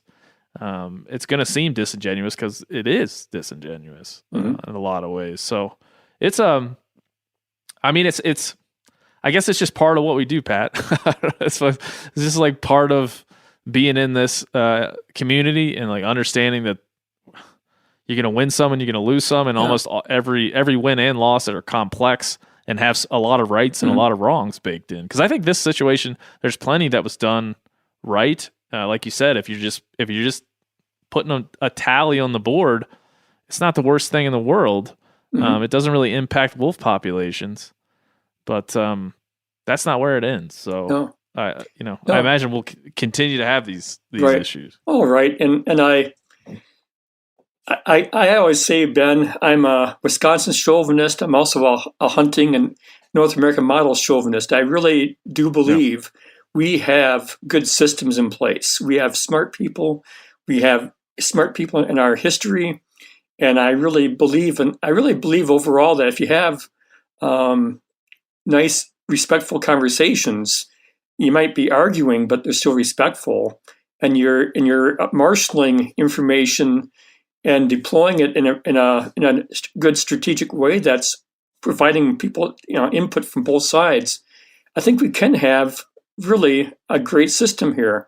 But when it comes down to where we have to win the argument and dominate the argument and basically demonize people who don't see things the way we do, and make this right, left, liberal, conservative argument, I really like to think that in the course of American history, we've done better than that. We found we can do better than this. And I really am kind of surprised so many times that people think we have to win. And I think, no, politics is not about, at least it shouldn't be about winning. It should be about doing what's best for the American public. And our traditions, all these kind of things that I hold dear and you hold dear, and I think most Americans do. But I don't like this idea of intimidating people into making them basically conform to what we think is right. Yeah. I mean, there's so much of it there. I'm not going to say I have a dream, but I do. I have a dream, and I think the best conversation I could have, if we could take like a consumptive and a non-consumptive user, in this case, say a hunter or an angler and an animal rights activist or somebody who believes in animal rights, have each of them put together a model of conservation. Of course, we could just be like, well, we got one already. Mm-hmm. Why don't you put one together? Right. So the Animal Rights Committee puts together a model of conservation as in-depth as the one we currently have that was worked out by Mahoney and Geist back in the 80s, articulated back in the 80s. Mm-hmm. And then we could put them next to each other and have a good conversation. We could go tenant by tenant, issue by issue, and try to apply their one model versus the other, and maybe you get to some sort of like combined model that takes both of these insights and perspectives and ideologies into account when we're building these things out, so we don't have to punch each other and beat each other over the head with our victories and losses. And so I'm find a real smart animal rights person that can read the North American model of wildlife conservation, understand its faults and where it's succeeded, and then say, like, now here's a world where we're not killing them, and here's how we're going to make this work. You know, and I think I'd love to have that conversation and stop just saying you're wrong and I'm right and here's why. Well, I'd like to see it written down. So maybe some animal rights person's listening to this. They can start working on it. Might take them a while, but that's what I'd love to see, because finally we'd get after the heart of the matter. We would get to the heart of, is your way better for wolves or is our way better for wolves? But for now we're too far separated. Oh yeah, and like we had a panel discussion a few years ago in Wisconsin at one of our outdoor communicators thing, and we invited in a houndsman, we invited in a wolf advocate, and we had a real good hour and a half discussion, and we basically got to the point where we realized that no matter what we do as far as hound hunting, that we'll never get the wolf advocate to ever agree that that's a good way to hunt wolves. But she didn't want any kind of hunting trapping period. But at least she got to hear from an actual houndsman how they go about hunting wolves. And why it isn't always this dogfighting that they're portraying, and I thought it was I felt a healthy discussion, and I think when you get into the one of the points Steve Ranella makes quite often, which holds up for the whole wolf argument, is that Steve points out that if you not say that wolves haven't recovered 100% of their range, then you got to also point out that elk have only recovered about 11% of their range. So where do you draw this line? And here in Wisconsin, it's pretty clear where the line's being drawn. Wherever we have big forest, we have a wolf population. We have a central forest in Wisconsin with a decent wolf population. Then they're also up north. But then once you get out of that area, you get these stragglers and these dispersers that don't really make it. This really isn't a good environment for them. But I think now in Wisconsin, we've gone from back in the 80s, where we thought back then the best available science in the 1980s was that we'd be lucky to get 100 wolves reestablished in Wisconsin. And they started trickling back in here in the 1980s, and it was kind of fits and jerks. And eventually they thought, well, we can probably hold 100 wolves in the state. Then by the year 2000, we were thinking the best available science was that, well, we'll probably cap off to around 350. Well, now we are here in 2021, and the best available science is now showing, well, actually, these wolves are more adaptable than we realized. We learned something. we can now have at least 1,200 wolves here, and it's, but now we're seeing consistent problems with pets being killed, livestock being killed, and so I think the average person can understand that. Well, if you have a wolf hunt that's well regulated, chances are you're going to knock off the wolves that are most likely to be close to people, hanging out in people's at the edge of people's barnyards and fields. Yeah, those will be a little more susceptible because they've gotten too close to humans, and so we'll probably get them. So, but you have these nuanced discussions. We are capable of doing that, and that's why I think in this case, I felt like, man, you guys are not giving the American people, the Wisconsin people, enough credit here. You got to realize we have unique situations. You can't compare Wisconsin wolf hunting with Montana wolf hunting. I mean, Wisconsin's forest is pretty well divided up, lots of trails and roads that you can get a truck down. Whereas vast areas of the West, you do not have that. You cannot put the number of hunters into some of those Western landscapes that you can here in Wisconsin. So these are all tied together but also different. But you're trying to tell me that the average New York Times reporter understands that kind of nuance? No. You can't really expect them to if they're only going to cover that story once a year and not be pounding on that beat year in, year out.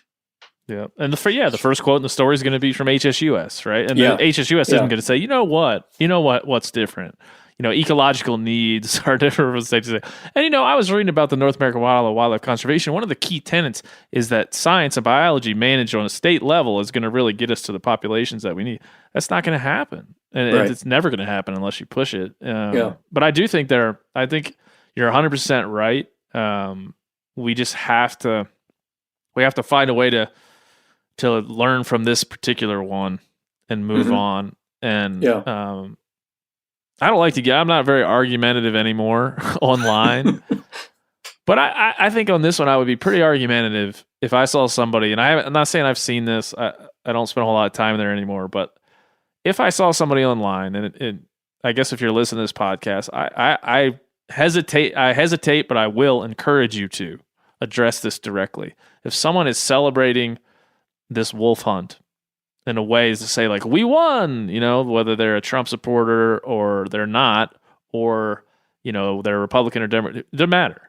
If they're celebrating this wolf hunt in a way that we beat the anti-hunters, it's time to have it.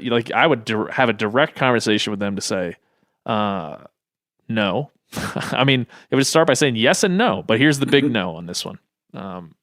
And I think that's important for our community to be able to be that honest and with ourselves and with other people around us to say, let's talk, let's educate each other, and let's not do this. Let's not have this celebratory mindset because we got to kill some wolves in Wisconsin.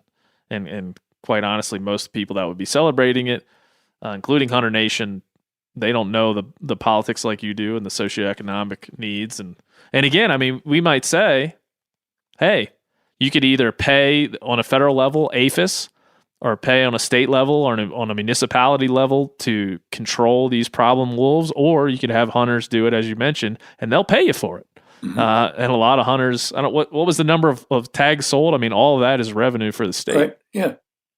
And so you have this idea where so many of the things that we value are working. Especially, if you're just getting your checkbook out here and balancing it, this is a very positive thing as opposed to, financially what would be a negative thing.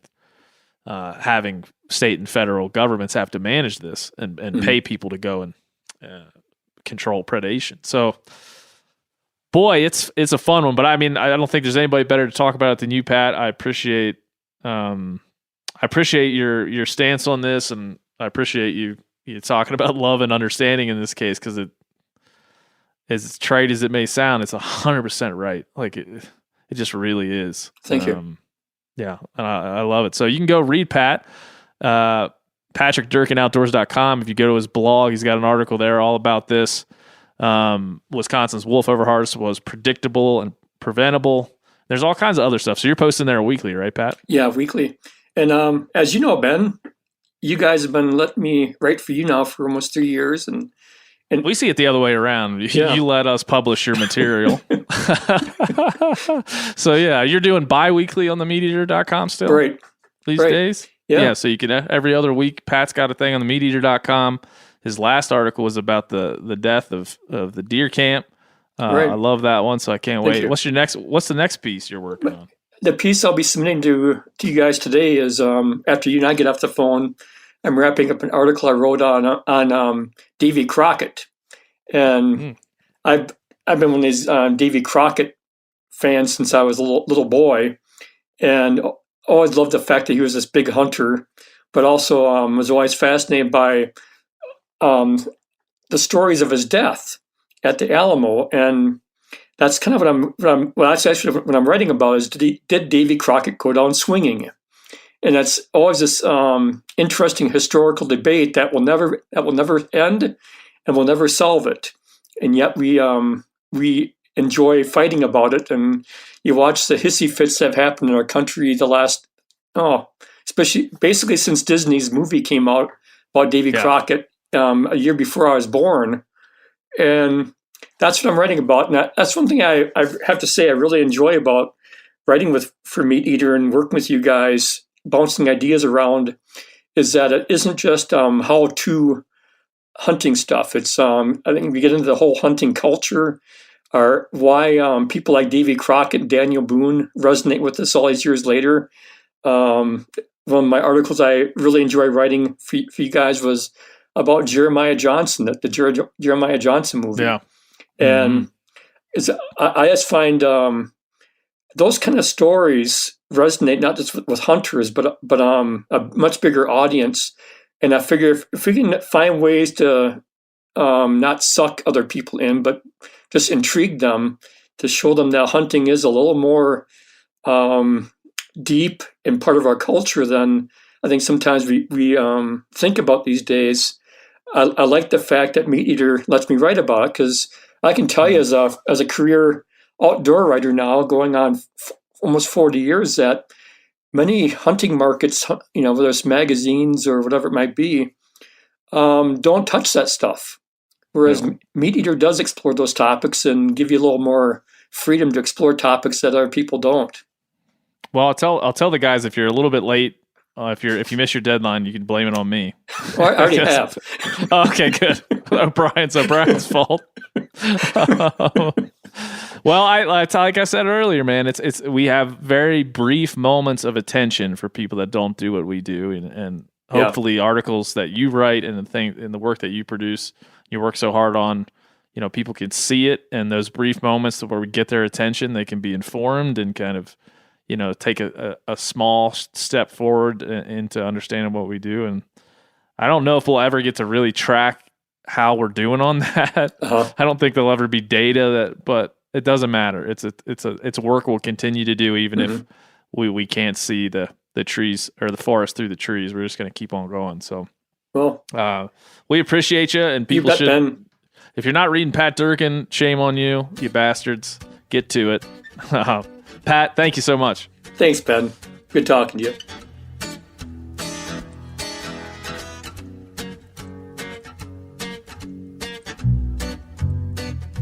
That's it. That's all. Another episode in the books. Thank you to Pat Durkin, one of my favorite writers, one of my favorite people. It's good to catch up with the guys. It's funny in our space. We're so busy that somebody like Pat, I very rarely get to talk to him and catch up with him. And so podcasting with him is one of the only ways we get to spend time together. And I appreciate him so much. I find myself falling into those conversations just as somebody who likes to hear from somebody he really respects and hopes he can call a friend. So it's good to have Pat around always, and we'll certainly keep you guys updated on the Wisconsin wolf hunt and kind of the fissures in the landscape and some of the aftershocks from the earthquake, as it were, to see where this takes us. But it is it's an interesting story, and it happened right under our noses, and it took until it went it became even more controversial, or in my opinion, it went wrong, for us to really focus on it. So next time we'd be a little more proactive in discussing it. But again, Pat did a great job in reporting on it. He has the experience that we needed to hear from, and he cares about, the fabric of the community around Wisconsin and places he lives, and he knows the people. So it was important and good. I'm glad to have it with old Pat. Thank you, Pat. So just to reiterate before we go, if you want to be a leader, THC regional chapter, let me know. THC@themeateater.com. Let me know where you live, what's your interest, whether you would be a mentor or mentee, whether you got a lot of time to spend, whether you want to be a part of the group we put together. So just as a quick aside, Phil, if you're out there, don't create any more Facebook pages. we got to walk that back. We don't want to have like so many random Facebook pages, but I appreciate all the effort that went into just creating those on our behalf. We got to get our arms around this thing here, people, and figure out what we're going to do. So we're committed to that. Phil especially is committed to that. And we're just about 2 months out from Phil's first hunting experience. So maybe by the time he gets out in the woods for the first time, we'll have a robust group of chapters that can share in his adulation of his hunting success. Okay, Phil? Sounds great. All right, say bye to the people. Goodbye, people. Too long, 'cause I can't go a week without doing wrong.